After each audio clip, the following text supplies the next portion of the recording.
Hey, welcome back. I'm Lisa with Candles by Sincerely Ice Blue. For those of you that are new here, on this channel, we talk about making candles, the business of selling candles, and everything that comes in between. And I know I always say it, but there is so much in between for us to talk about. And if you are new here, don't forget to click on that subscribe button, become part of the channel, and start following along with all the different tips and tricks that we talk about every week. And don't forget to comment as well while you're at it.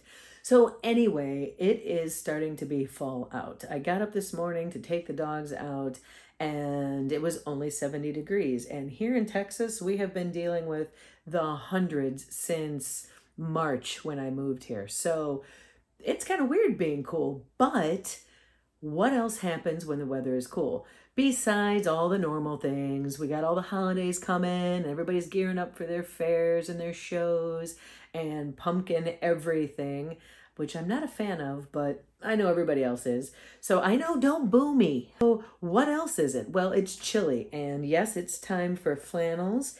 And another thing that I absolutely love is sitting outside by a nice fire.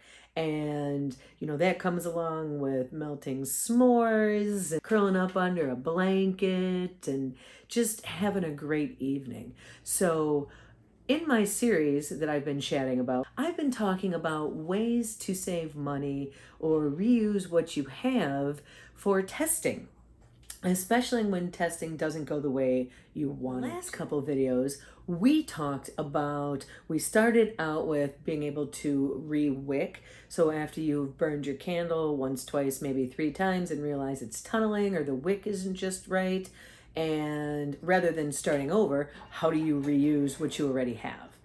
The video after that, we talked about being able to reuse your vessels and how to get the wax out of them so that you could use that vessel again, sometimes maybe clean enough to sell them, but more often than not, so that you can retest using those vessels because you've already spent money on them.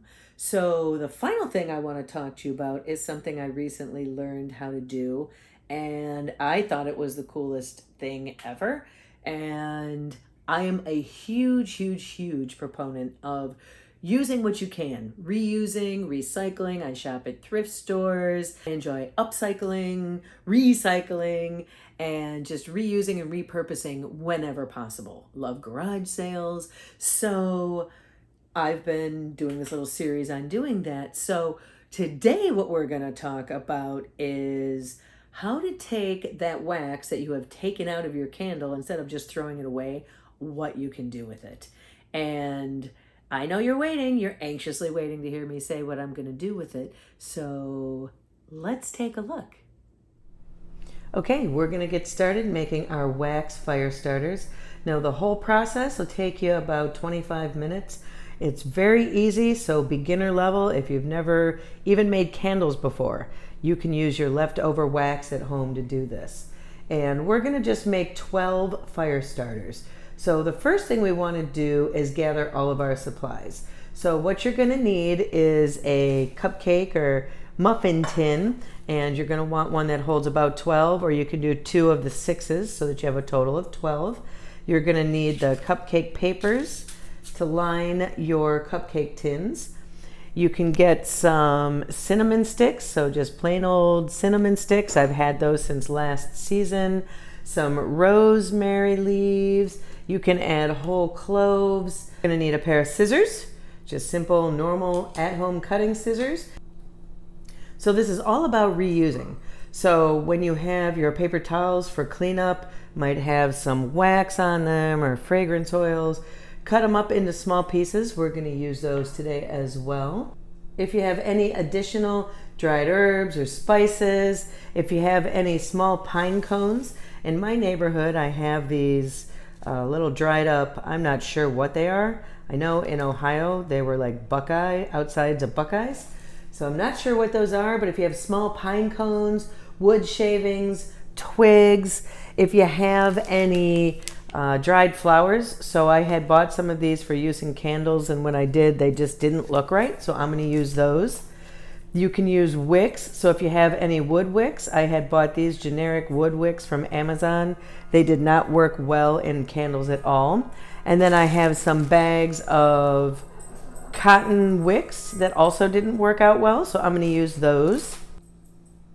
Now you're also going to need wax, and what I'm using is leftover wax with a couple chunks of fresh wax in there just to get it to the right ounces. So to make these, you're going to start with 19 ounces of wax, and my wax is just used wax. So if you watched my part 2, you saw how I got the wax out of the vessels from testing. Already has fragrance oil in it. It's been frozen, but they'll be perfect for use in the wax starters. And you can keep your fire starter mix pretty light, or you can add your own creative touch. So you can add everything that I listed or anything else that you can think of. Anything from your pantry or in your backyard. Obviously, you want to keep it sanitary. You don't want to use things that are fire accelerants, such as any type of alcohol or butane or anything like that. So we're going to go ahead and get started. Okay, so you want to get started by getting your double boiler all set up. So I've got the water in the bottom. I have my top filled with my wax, all my different wax pieces, and we're going to get that started melting. And in the meantime, we're going to get our muffin tin and fillings ready. So I've gone ahead and put a little dab of rosemary in each one, and I've got a small piece of cinnamon stick, and I'm just going to go ahead and fill in all the other little bits and pieces that I have and get my tins filled up. Now again, you can use what you want, and you'll find some other videos too where people have used all kinds of different things. It just depends on if there's a specific appeal you're going for, if you are just trying to use up your scraps. And that's really what this part of what this is for, is because I'm very big into recycling. So I do like trying to reuse what I have already on hand, which is repurposing the wax. Also my wicks, I bought those cotton wicks and ended up not working out very well. So I'm going to be using those. But another thing you can do is a lot of the wicks you're trimming down. So when you trim down a wick, you can keep those wick pieces and use them for your fire starter. Okay, I have placed a wick in all of my cups. Now the wicks are going to be used to just light your fire starter. Same as you would a candle, the only difference is your entire wax is going to melt away, and all of the pieces that you have in your cup, including your cup, are going to be used to help as kindling and get that fire going for you. Now one thing to note, you're only going to burn these in a wood burning fireplace or in an outdoor fire pit. Never ever use them in a gas burning fireplace or a wood stove. So now I'm going to go ahead and I'm just going to add my little pieces of paper. And again, this is all going to depend on how you want it to look. And you can mix and match and move things around. You can fill these cups up as much or as little as you want them to.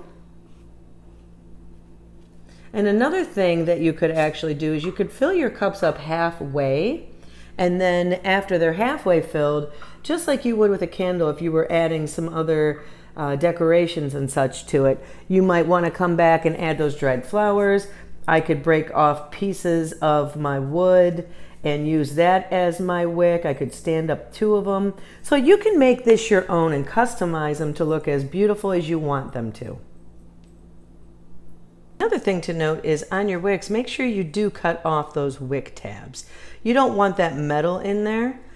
So go ahead and just cut those off and be sure to throw those away. So my wax is starting to melt, and it's a good idea to take it to a melt of about 150 degrees. And once it's melted, I can go ahead and get those poured right into those tins. So it's going to be a few minutes till we can get that done. So remember, we're using recycled wax. This is wax that was in candles from testers or Maybe I just had them and I melted them down. I've already burned them up. Whatever the case may be, there's already fragrance in there. So I don't need to add any type of additional fragrance. When you are mixing candles, I would recommend making sure that the fragrances that you mix together are at least semi-compatible. Even though this is most likely going to be burned outdoors, you don't want to have the fragrances compete with each other or create a scent that is overpowering or a scent that is just unpleasant. Okay, so we're going to go ahead and put our thermometer in, check the temperature. So it looks like we're just over that 150 mark, inching up towards the 160 or more. So I'm going to go ahead and turn off the flame, and then I'm just going to stir this until the rest of these pieces dissolve.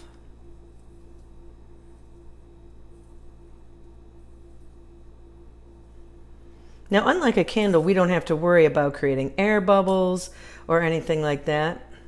And then also you can kind of see there's a little bit of soot pieces in here, which I'm not going to worry about either. Those should sink to the bottom of my fire starter.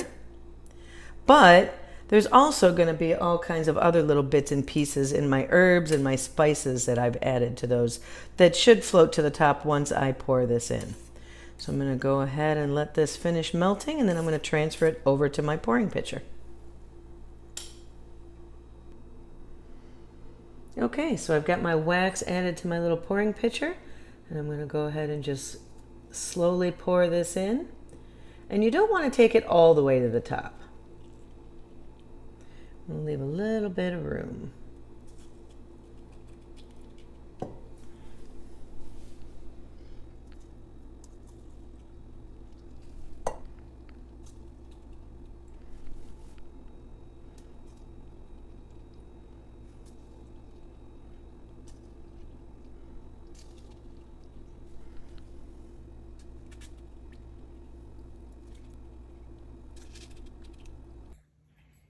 All right, good morning. Here they are. And you can see I added some dried flowers to the top of mine just as they were getting ready to set. And they came out beautifully.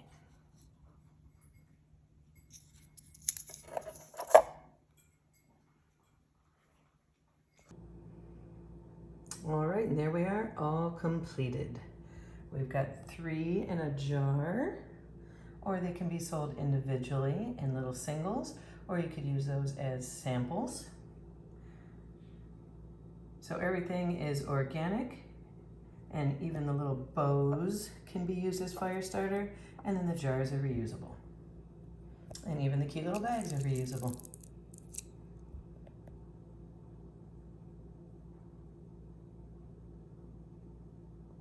So how fun is that? I'm really excited about these little guys creating fire starters. It's going to be a great seller for you, especially if you're in areas where people do like to do fires. So I'm from Cleveland, Ohio, and everybody up there is about camping and making fires in their yards. And I'm holding this candle because this is just an example. I can get all that wax out of here, and I can use this then to make those fire starters. And one of the best parts about it is you can just use bits and pieces of everything you can find in your neighborhood, in your pantry, the leftover wax. I know in my neighborhood, I can just take the dogs for a walk, and there's pine cones and needles in my pantry. I know I have, and I showed you this, I have the cinnamon sticks, there's bay leaves, and as things expire, rather than just throwing them out of my spices, I can use them in my fire starters. And the jars that I'm going to be packing them in is 3 deep in these, and tying them with a little tag. And I got these little mason jars at dollar store for $1.25. So you're making your fire starters out of all kinds of things in your house that you can use to recycle. The only thing that you're using new is the cupcake tins, because you're not going to use those over. That would be weird. But I mean, maybe you could. I don't know. Anyway, I can get these mason jars fairly inexpensively at the dollar store, or I can go to thrift stores and even get them cheaper. So you can find all kinds of creative ways to sell it. And the best marketing you have is the fact that it's recycled. You're using recycled materials. People absolutely love, especially now, to reuse and recycle whenever possible. So it should be a great item for you in your stores. Now, if you live somewhere where it doesn't get cool, it might not be the best item for you to sell when you go to shows and such, but it may be a great seller for you on your Etsy store or your online store, because people are going to be looking at your stores from all over the place. So that's what I have for you today. So I've shown you in my 3-part series here how to rewick the candles and retest whenever you can do that or whenever you think it's appropriate. And then if it's a fail, instead of just taking and piling all of your jars up and never using them again, how to get that wax out of them and wash them and clean them. And then I know I can use my vessels again, either to resell them, or I can just use them over and over in my testing environment as long as possible. But I can also now take that wax out of there and use it for something that is just fun. I mean, who doesn't like to sit by a nice fire? I wouldn't recommend. Make sure that you're putting a warning on it that they don't use them in the house. These are for outdoor use only. I would put that on my warning label. You also want to make sure you are adding a warning label on there. So anything else you can come up with, let me know. If there's any other creative ways that you have for containing your costs when it comes to even making your candles, but mostly testing your candles, share it with all of us. We'd love to hear it. And any questions or anything you want me to talk about in the future, I'm happy to look into it if I don't have the information already at hand. So that's it. That's what I have for you today. So have a great rest of your day. Don't forget to live your life out loud. And don't forget to be a little frugal when you can. Bye for now.